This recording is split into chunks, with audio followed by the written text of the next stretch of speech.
My name is Catherine Cusimano, and I am part of the Career Center at East Baton Rouge Parish Library at the main library on Goodwood. Today, this presentation is going to focus on the rights of applicants with disabilities.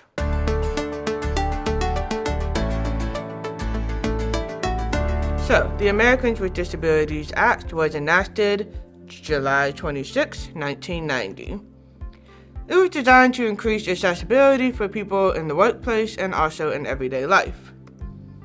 This act is enforced by the United States Equal Employment Opportunity Commission, and it will cover the workplace. It'll cover public locations and telecommunications such as phone calls and that kind of thing.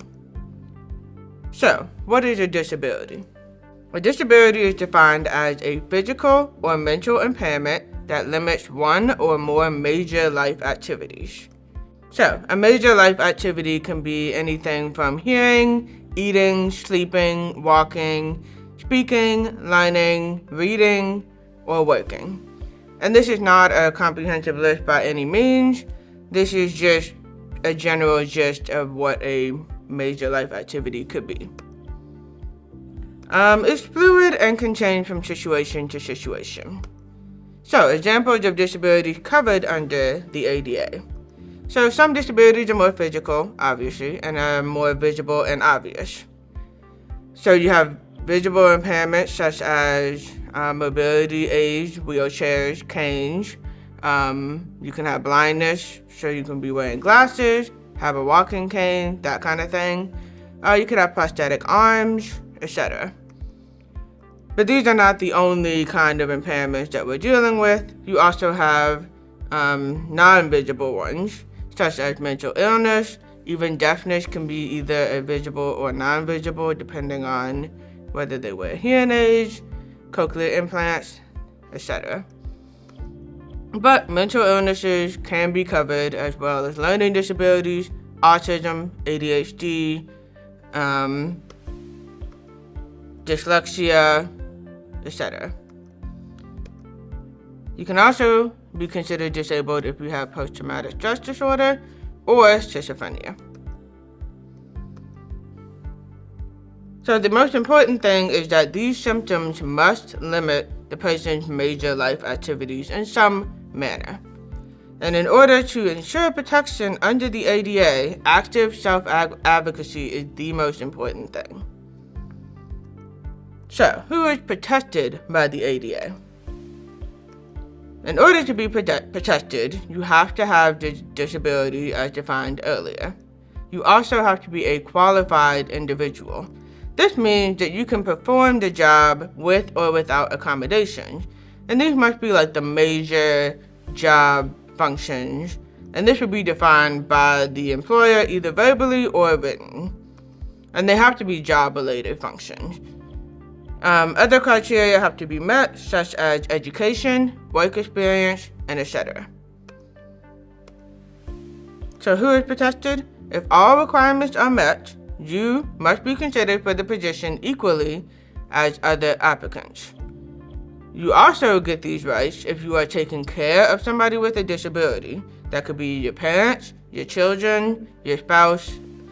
You can't be discriminated against because you may or may not be able to do certain things because of your family members.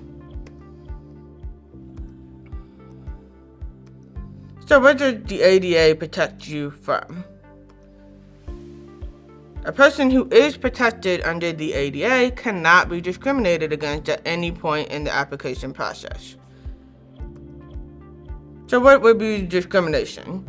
This could be limiting or classifying an applicant or employee in a way that affects their job prospects or their opportunities.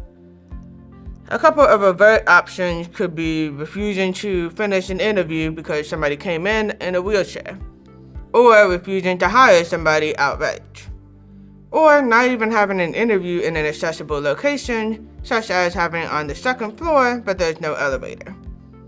A subtle example would be not having a flyer with easy-to-read wording, or if the flyer could be placed in a location that is not accessible.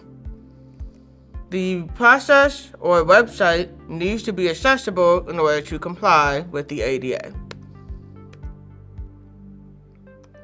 So, testing discrimination. Testing cannot include any criteria that may identify disabilities unless that job requires that ability to do a certain task. So, for example, if the job does not require 20/20 vision, you can't do a visual test. Or if a job does not require hearing, you can't be excluded based on hearing impairment. More protections. Employers are not able to require you to disclose whether you have a disability during the application process. However, you can voluntarily disclose if you choose to do so. A lot of online applications do have this option, but they're never required. They can ask if you need an accommodation in order to complete the application or the interview. Our next video will further discuss what employers are and are not able to ask you during the application and interview process.